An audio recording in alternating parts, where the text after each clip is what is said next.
Right. Hey everyone, welcome to another Wolfram Institute Community Forum.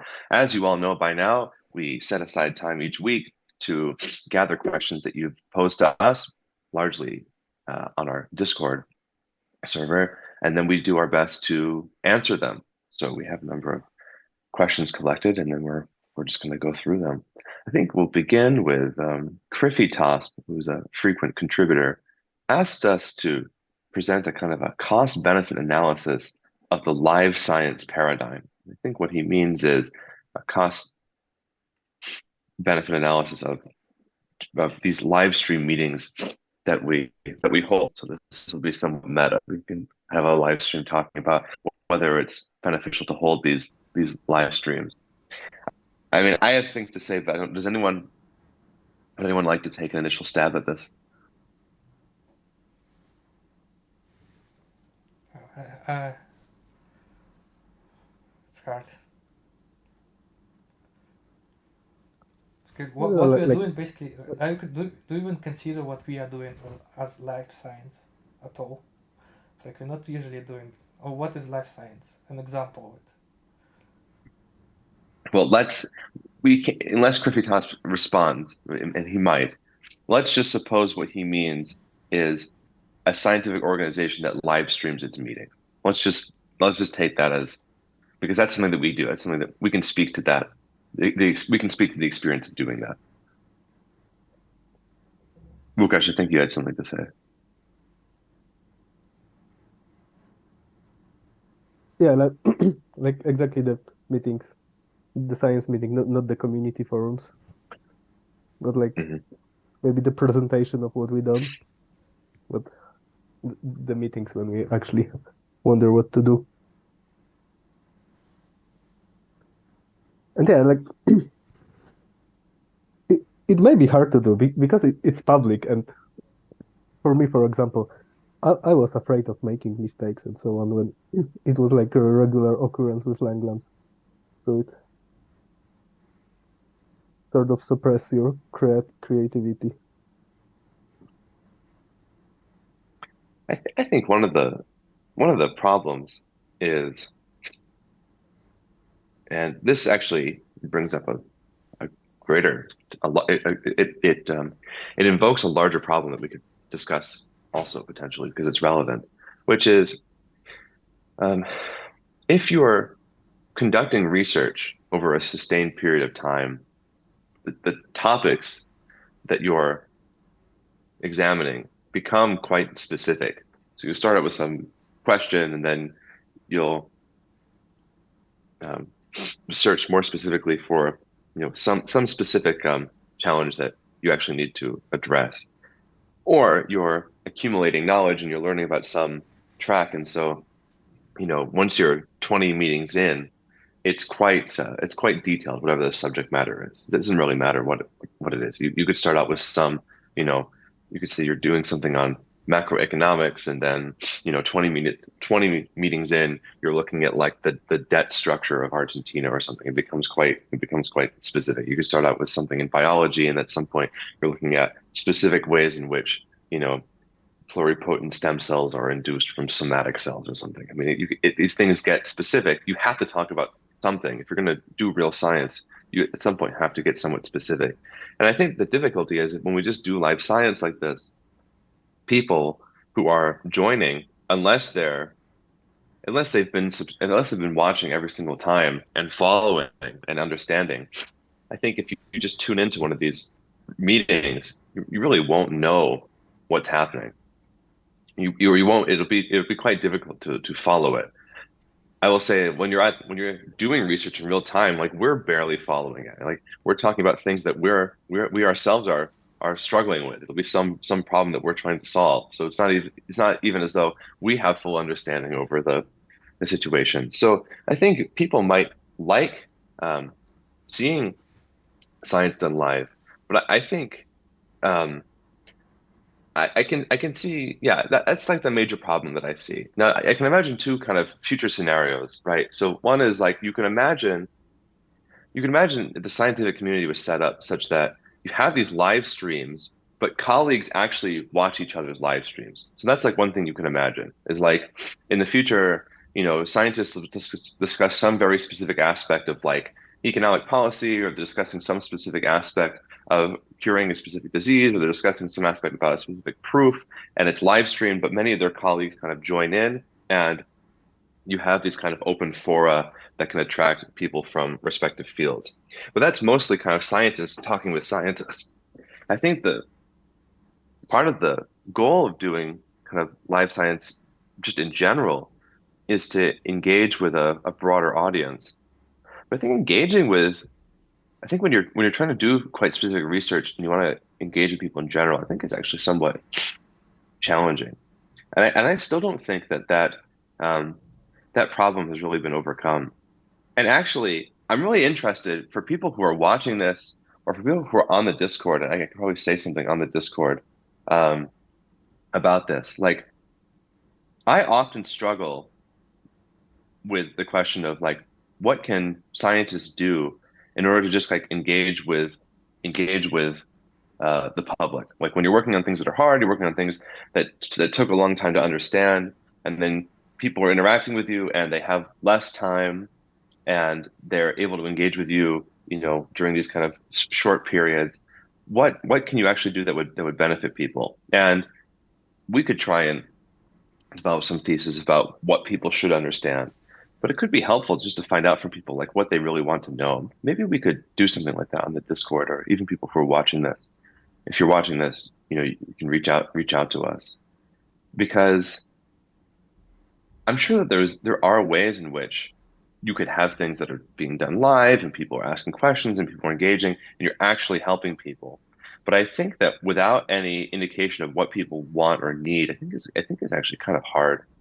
Um, because if you don't ask what people want to understand, you're basically just relying on dogma. Like, okay, you want to know about physics? Well, if you don't tell me what you want to know about physics, I'm just going to tell you like, what you would read in a physics textbook, for instance. It's not particularly personalized. It's kind of just it's just canonical. It's like if you want to know about physics, go learn the physics canon. So I wonder about that. Like that's the kind of the brutal answer to the question of like scientist public engagement, which is like science is hard. Scientists do a lot of work.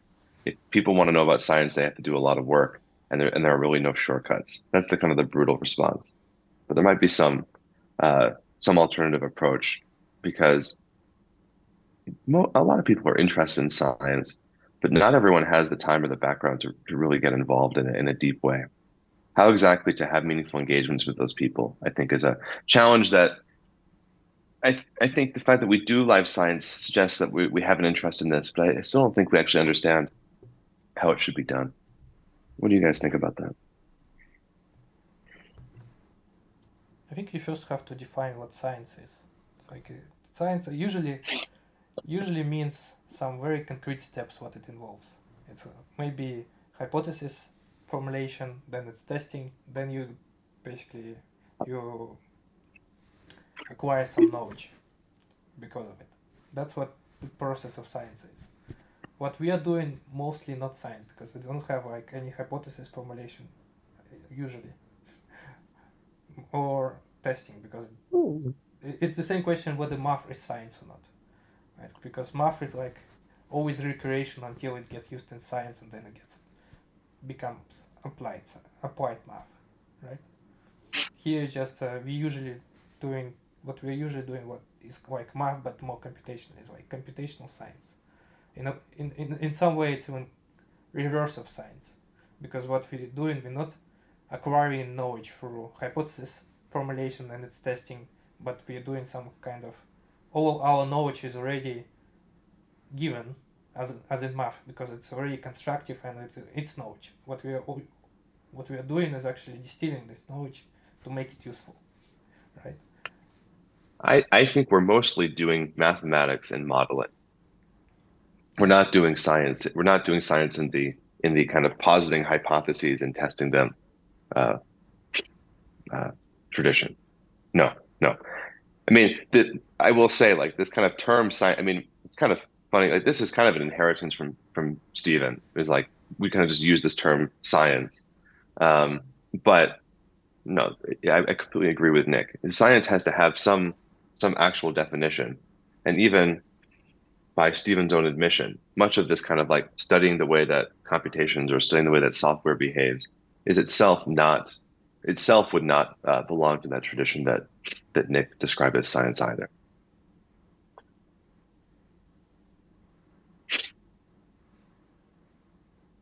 Okay, but um, that's yet another a deeper point, which is, yeah, it's kind of interesting actually. Okay, it's the same question that as if we should like count math as science, right? I think we use science not maybe all the time. Basically, we have been using the term science not as like testing hypothesis about natural world, but in this slightly broader sense. Yeah, but like I to think Nick's point, that- you, yeah, like Carlos has called mathematics like formal art yeah, in the past, right? So it's like, as soon as you're not, yeah, as soon as you're doing mathematics and you're calling that science, like why can't, something like cinema or something, if we had like a filmmaker on as a fellow, why couldn't that person be a scientist too? I mean, it's like I I I would I, say th it's I more about the current setup of society and the groups of people that interact with each other. yeah, I was going to say something similar, which is unfortunately, I think society is predominantly so non-technical that kind of most technical subjects are kind of just regarded as science. Like that's why we have this term STEM. Like STEM includes like science, technology, engineering, math. Like engineers and mathematicians don't think alike at all, really.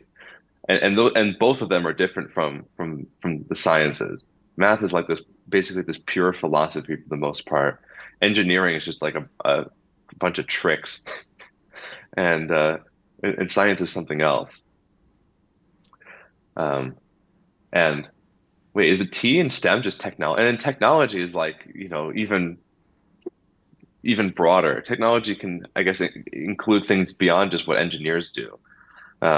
So yeah, I think the fact that STEM is designated as a field, just like the same way that humanities is designated as a field, I think the term humanities, I think, is also kind of coarse and kind of stupid. Um, because it sounds like if you don't like the humanities, you're not involved in the humanities. Like, what is STEM? Is STEM like the inhumanities? What? Uh, so yes, I mean, I think we're guilty of that. By the way, this kind of notion of like we're using computers to work on technical subjects, and for purposes of concision, instead of saying we're working on mathematics, we're working on modeling, we're working on constructivist this, like we just kind of say science so that in the kind of short attention span economy of information, someone's like, oh, I'm interested in things that are technical. All these guys are doing things that are technical. But no, I agree with Nick's point entirely. Yeah. Okay, but what about this question of actually like how to engage with people? I mean, this is a very tricky subject, but do you guys have any thoughts on this? Like even in the future, like we have these fora, people ask questions, we answer them. It's good, but I don't know. My fear is like people ask pretty specific questions and then we try and give an answer, but I never feel as though I've made a big difference in someone's life. I never feel as though someone had some question and then I answered it and we actually really helped people kind of progress as they're learning some subject. I wonder what would need to be done in order to have a setup where there's real engagement, where people are really getting help. And by the way, like if people are watching this, if you want to ask questions privately, publicly in the Discord, like there are things you really want to learn, things you don't understand, there are ways in which you think we could be helpful, let us know, and we might be able to help. Maybe you should try to open this forum a little bit more. It's like make it like Clubhouse and invite everybody. to talk, right?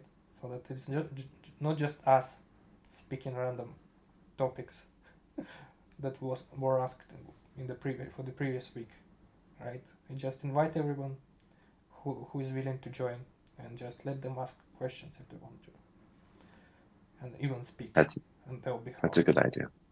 Yeah, that's a good Yeah, idea. we had some problems with that. What if someone starts swearing and so on? Because with this live stream, We we're No, like it's not like we sort have of a responsible for that. even But yeah, even that but happens.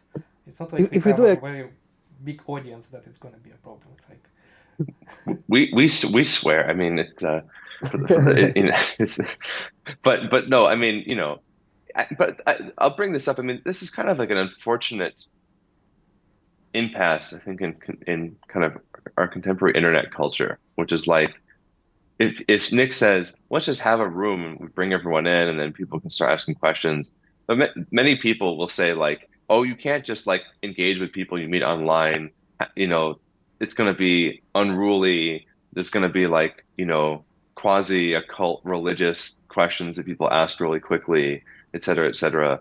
Um, and I think that's kind of I don't think that's uncommon. Like, I think in general, I would guess in general, there's kind of this some degree of disengagement between people who are academics or who work in technical areas and the general public because people are kind of scared of just like chatting with people about ideas that they have. But um, it's, I don't know. I mean, we get all kinds of questions and you just try and offer something that's helpful. Sometimes the questions are, you don't exactly understand what the person is asking, or maybe someone's interested in something you don't find to be interesting. But if you view it as a public service, like you can always help. And it's not as though we're demigods. Like we can learn a lot from people too. We can even learn about things that we don't understand, and that can help us. So yes, there's like all this kind of like basic things we're kind of almost obligated to say like, yes, we could hold a meeting like this and it could go wild and we could end up, people could start talking about Scientology and et cetera, UFOs, but like, why not at least try? Yeah, maybe next time, maybe next week, we can share the link and we can advertise it more and then people can come on board and we can chat with them. I think that would be kind of cool. Yeah, that's an interesting idea. Because what's the point? Someone asks a question, we answer it, but I'm sure they have many follow-up questions, or they can clarify what they mean, or we can find out what's the actual motivation behind the question. Why are they asking this? Are they asking this because they're like in high school and then they want to go to college and trying to figure out if they want to study physics, or are they like a retiree and they've been thinking about some question, for 50 years and they think that something that we've done is like inspiring them to think about it again, or they're just trying to understand the context. Right now, we're mostly just speaking with people who are like behind aliases, and we don't know their backstory. We don't really know what they want. So, yeah, that would be good. That's a good idea, Nick.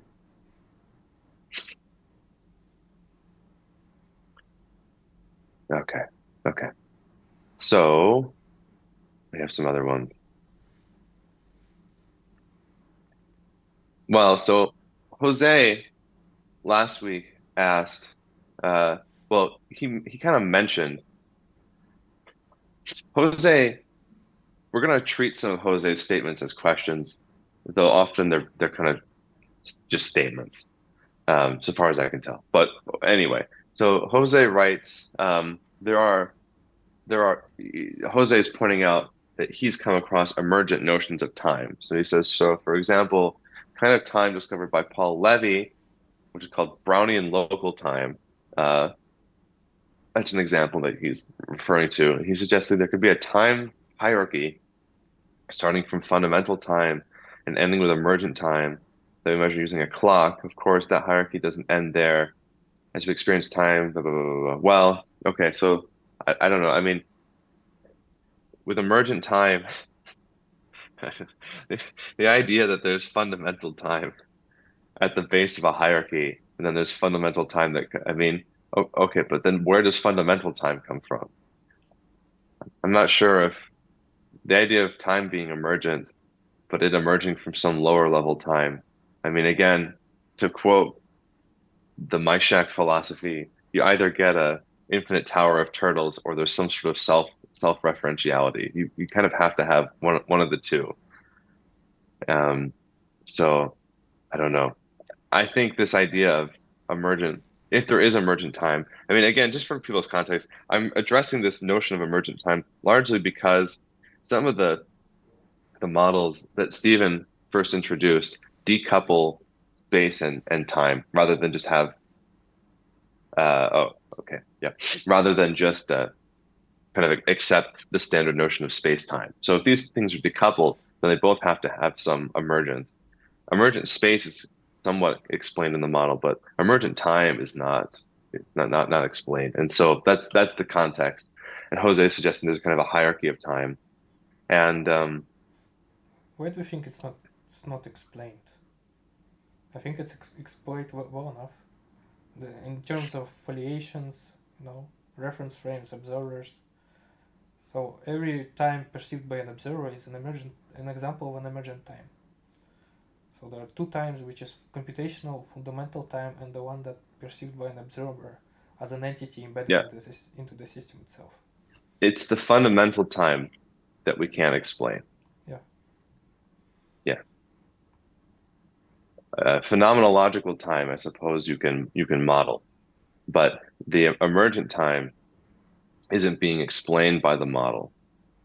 It it depends on the model because the model is actually being computed in time. If you're saying that, yeah, we've been over we've kind of been over this argument a few times in past live streams. I'm not convinced that if you say that time is computational, and then you're computing your model, like we're computing our models, but we're computing the model in time. So our models require time in order to show time. Then I don't think it actually explains the passage of time. I Rather, would it just never requires the use passage of time. this kind of phrasing that something is being computed, something's actually happening. I think it's always confusing. Right? I would just like to look at it as a static picture. So there's no computation being done by anything. It just is. Yeah, but Just then you have the avoid this kind of phrasing that is computing, that something is being computed and rewritten, acted on, all that. but then it's like a block universe, Yeah, right? it's a block universe, but on a And the fundamental question level. why we only perceive like the foliations, one foliation at a time. But yeah, Yeah, just like in special relativity, just have a block universe, yeah. and every perceived notion of space-time is just relative, relative to an observer. It's like, Well, so Nick, what's your take on? I mean, not necessarily on this specific Paul Levy thing, but on this kind of time hierarchy. Does anyone besides me have a comment on that? oh, I don't understand the hierarchy. There are like two No, I times don't. we already Just, discussed. What's the hierarchy? We have we fundamental don't and know. merged one. What is in between? There are different, uh, like, derived times, maybe, because you can observe and perceive time differently. A hierarchy with two levels is still a hierarchy. Maybe it's just a short hierarchy. Maybe. Like, Yeah. I don't know, families have hierarchy. Families are usually just like parents and kids, so that's like a two level hierarchy. This might also be a two-level hierarchy.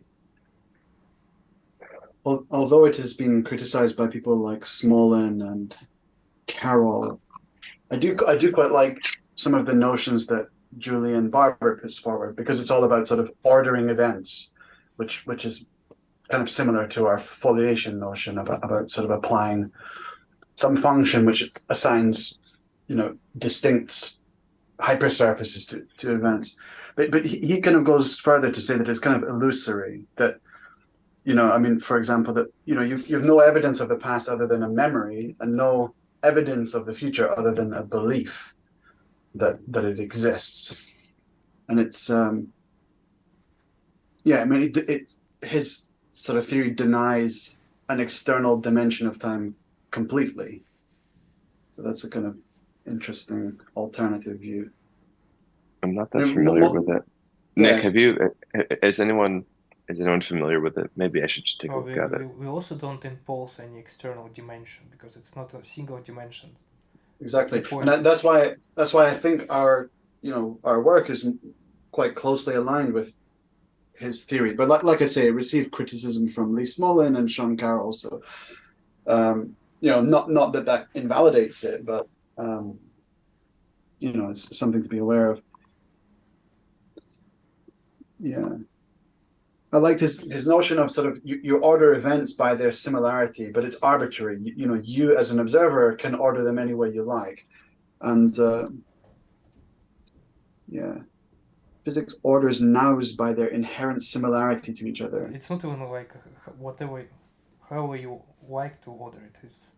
It's ordering is independent of an observer. It's just how computation works. It's like it's totally not in your power as an observer to order events. Because you just exist there, and you have some predefined Selection function. Right? not the selection, no, dependency on the events, right? The structure of dependent structure dependency, all the graph, all the relationship between events that you perceive, they just come to you as they are, already ordered in a way, at least time-like ordered. I'm not sure. But if you compare nodes between multiple observers, then you can maybe order some of them, and that would depend on which observers actually do this ordering, because for different pairs of them, you can order them differently. But this is like not a new thing. It's still usual relativistic notions for events. Yeah.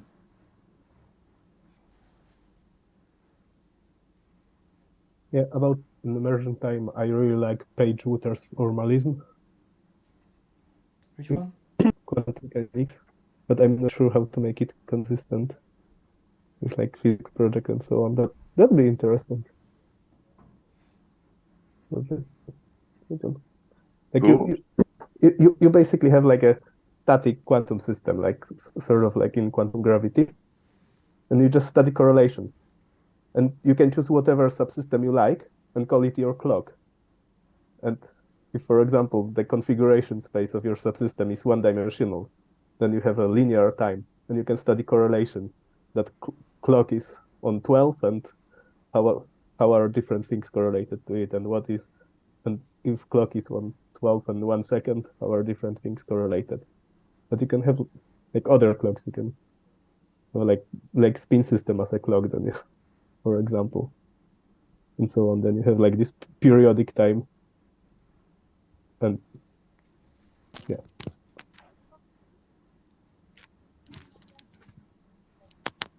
My God. You have the full democratic freedom in choosing what is your clock and what constitutes time for you.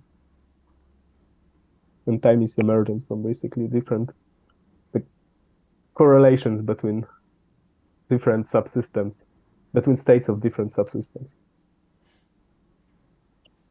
Hello, guys. Who's Can you hear working? me? Hey, Carlos, welcome. Hey, are you at the airport? yeah, I'm in the middle of actually just barely making it through changing terminals and not missing flights, but I'm here. Well, we have this kind of tradition now of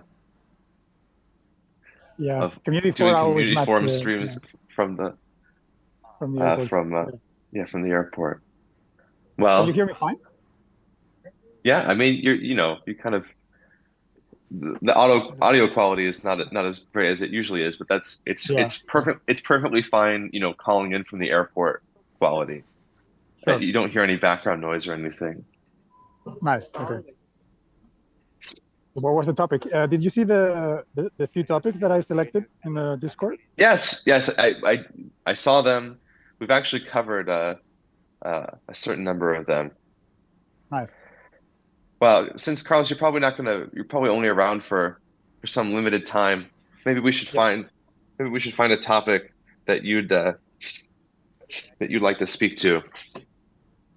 I mean, maybe I didn't want to, because I just barged in some random moment. I'm about to be asked some passports, so maybe you can continue. I can think of something and then say it in 5 minutes or so. Okay. Maybe we should talk more about scientific publishing, and Sure. we've discussed that in the past, and I'm sure you have more to say about that. Okay, but in the meantime, okay, okay. So this is okay. Page Wooders, right?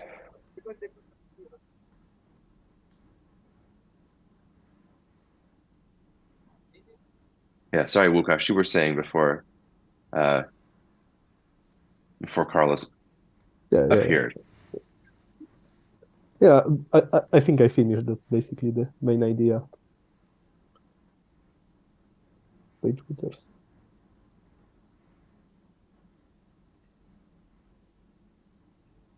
I should take a look at this. Yeah. So by the way, for people who are interested, um, we are going to have a chronogenesis discussion, which is also, I think, probably to a larger degree, also just a problem of time discussion. Basically, just a discussion of how what kind of constructivist time would look like without just mere reliance on the mechanism of computation in its own right, which I think helps, but I don't think it's actually sufficient. Basically, unless you say the universe is a computer, I don't think it actually is sufficient. So anyway, if you're interested, I mean, I see a number of people have kind of posted to this. So we could actually create some sort of a thread on Discord and tell people we're going to host this workshop colloquium, and we can invite people to contribute, et cetera, et cetera. Yeah, I was actually going to ask, did you make anything out of the discrete time, continuous time discussion? We haven't discussed that. We discussed the emergence versus fundamental again. Yeah, that was the last one that we haven't. Well, actually, okay.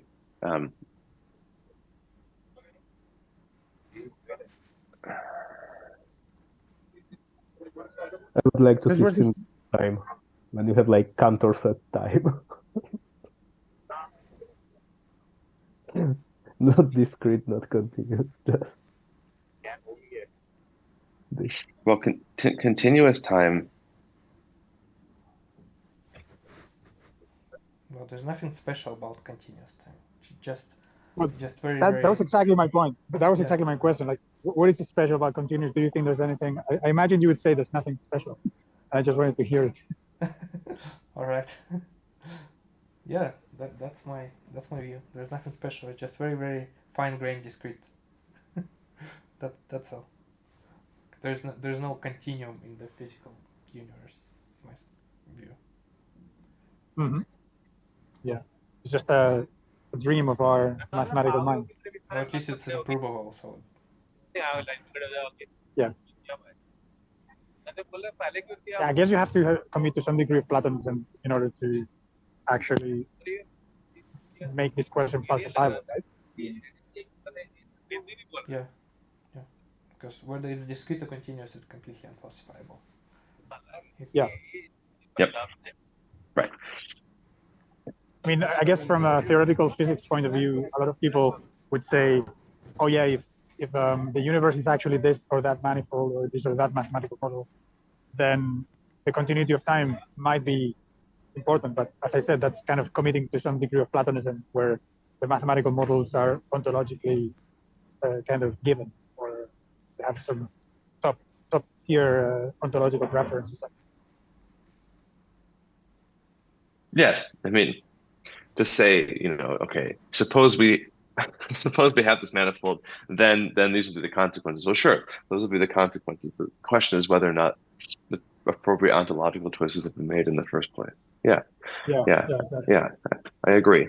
And maybe I can't tell, but maybe what McDougan-Bagel is asking though is if kind of in the limit we'd get continuous time. I can't exactly tell if that's what he means, but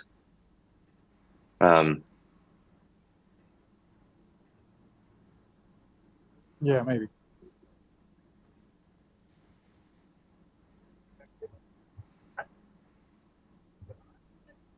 The answer is still no. I mean, it's not for us. I mean, this is kind of a confusion about like about these kind of constructivist models. It's like, okay, presumably if you have some physical system and you're constructing it, presumably like, you know, how should I put it? The physical system that we inhabit is not done being constructed. Like, let me put it that way. Like, if there's some limiting, some like asymptotic, final limit of the thing, we're not living in it to some extent. So, like, yes, if at some point it reaches continuity, well, maybe okay, you could just kind of say that we're not there. Because that would be like literally the end. You would get continuity at the end of the evolution of the system. And I mean, as far as I can tell, things haven't ended. So we're not at the end of the computation. So right, guys, I'm gonna go through some boarding pass change thing, weird thing they have to do, and I'll be back in 5 minutes or so. okay, Carlos. Yeah, that's fine. And it depends on your perspective.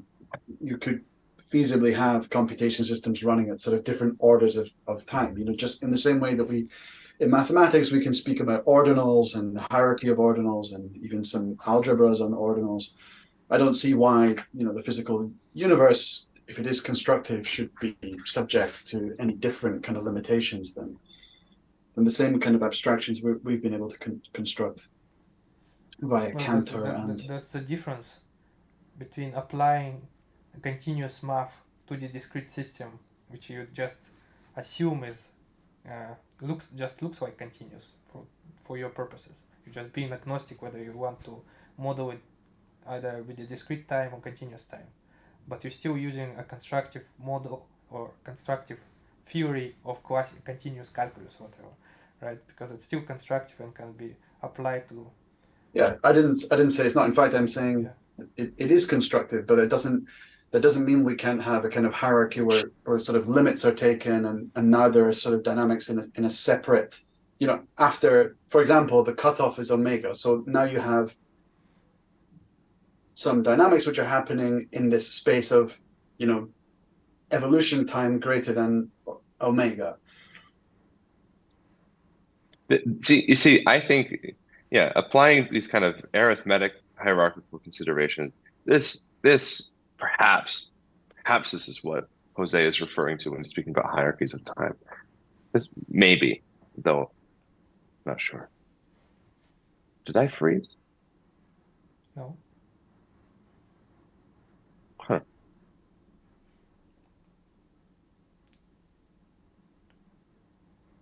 Hey, did I freeze? No. No, okay. no.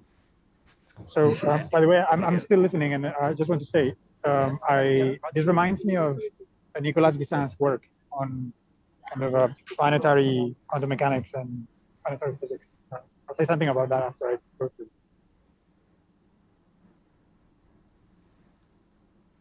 I just always keep the kind of limited sort of explanatory power of quantum mechanics. Yeah, it has produced fantastic things. We can do all sorts of interesting engineering with it now, but it's not, certainly not a complete picture of what's going on.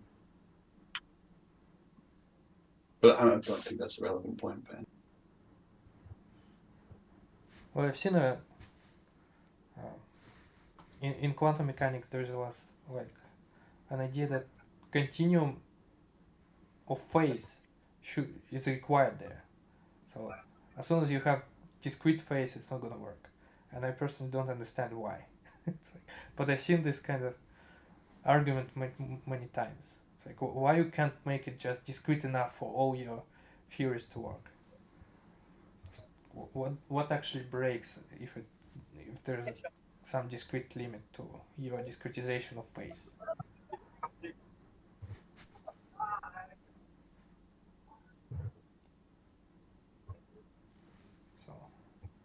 Well, yeah, that's interesting. We should look into that. Like what breaks down when you put some sort of limit on the number of bits that's describing the phase of a quantum amplitude or something. it'd be interesting to try and answer that.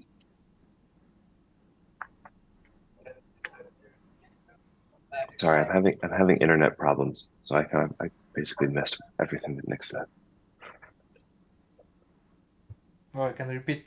It's about the continuum of phase in quantum mechanics, because it usually there is an argument that it has to be continuous, otherwise all quantum mechanical math breaks down.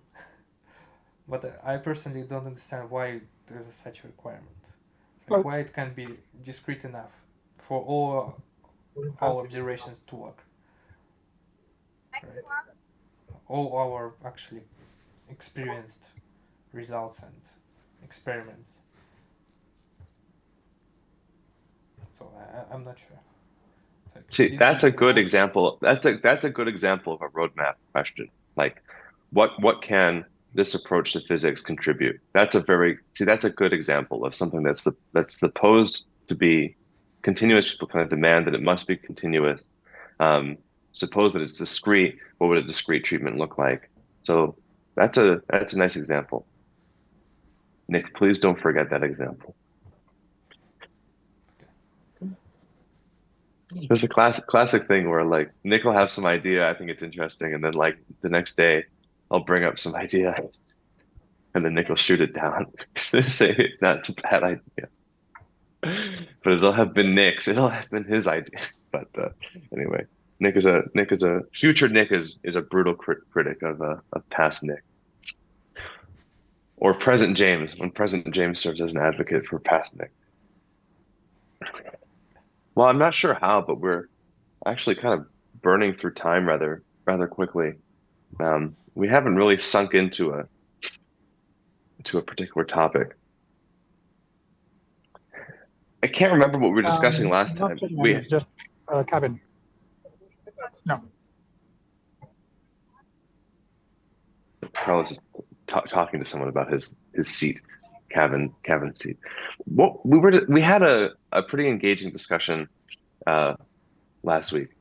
Actually, maybe I'll ask Carlos. Hey, Carlos. So if you're still listening, one thing we were discussing before is someone had asked us to present a kind of a cost-benefit analysis of doing these streams, and I had said like, one of the benefits is people get to see us kind of work, and we can promote ourselves, I guess. And but I think one of the costs is it's not clear to me that they're helping people.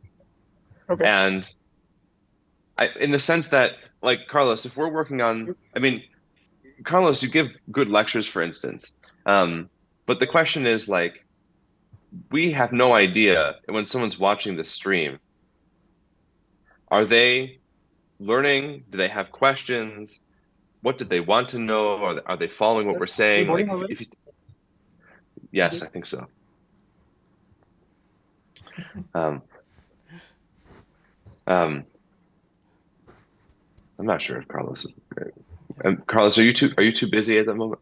I think he was speaking to someone else. No, I know. You could hear that? Yeah. You could hear that? Oh, sorry. Yes. Yeah. I just got through, and I have like maybe 2-3 minutes. We're already boarding, because Emergent time or fundamental time? Which one? Carlos, here I'll ask you one thing before you go, okay? Sure. So, what do you think we should do differently with our live streams in order to better engage with people? Because I'm worried that people who are watching us, like if you watch like Łukasz and I do computational Langlands, or all of our projects are quite technical. Yeah. And the whole point of doing it live is to engage with people. But I fear that they're so technical that, most people who watch aren't following because they're watching some particular episode, if we call them episodes, and we're like deep into some topic. It's not clear to me how to make this setup better. How can we have meetings that are live that are also relevant to other people?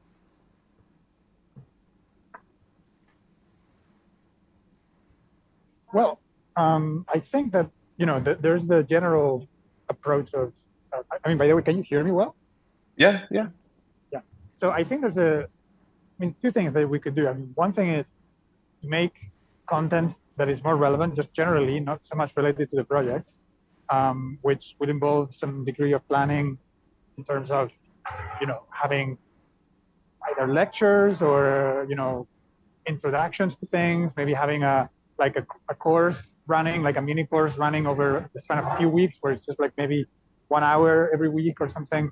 Then when it comes to the actual projects, I think because I like the idea of having this open science kind of glass wall institute sort of idea. I like that very much. And I don't think we should stop doing that to some degree. But we should probably also try and condense a little bit more to maybe to give updates, like project updates. And so it's more sort of structured, it's more presentation oriented, and we can prepare like a notebook or like a set of slides or something to display, and have it much more, okay, this is a concentrated set of results. And that way you can always call back to, if someone just joins a random life science, you can always call back and say, oh, we had this introduction here and you have these milestones. So basically my suggestion is more structure in some sense and a bit more planning. But you know me, that's kind of my suggestion all the time. Those are good suggestions. Yes. I mean, often our time is somewhat scarce, so we usually just dedicate as much time as we can to having live discussions. But yeah. Yes, we could do more. I tried to do this in the beginning, but I found it was quite hard because these projects do require some significant summary. But we could set aside some time at the beginning to kind of go through bullet points like, this is what we're working on, these are questions that we're asking, these are things that we've done. But I think that, yes, having kind of curated content for people, like courses or these kind of produces, when I say cheaply, I don't mean in terms of money, I just mean in terms of like our time, in terms of like, I think if we can find some way to cheaply or cheaply sounds bad, inexpensively do this, that would be good. I think having like, what's a hypergraph, or, what's this, what's that, I think that would be much more helpful than like you dive in and you watch us ask some esoteric question about hypermatrices. So maybe we should have like, this is a radical suggestion, maybe like once a week we should have some meeting where we all kind of share updates about what the projects are doing, and then the other meetings that we have live are like, colloquia, or colloquia, like the community fora, and maybe like some lectures where we're just giving kind of basic educational content.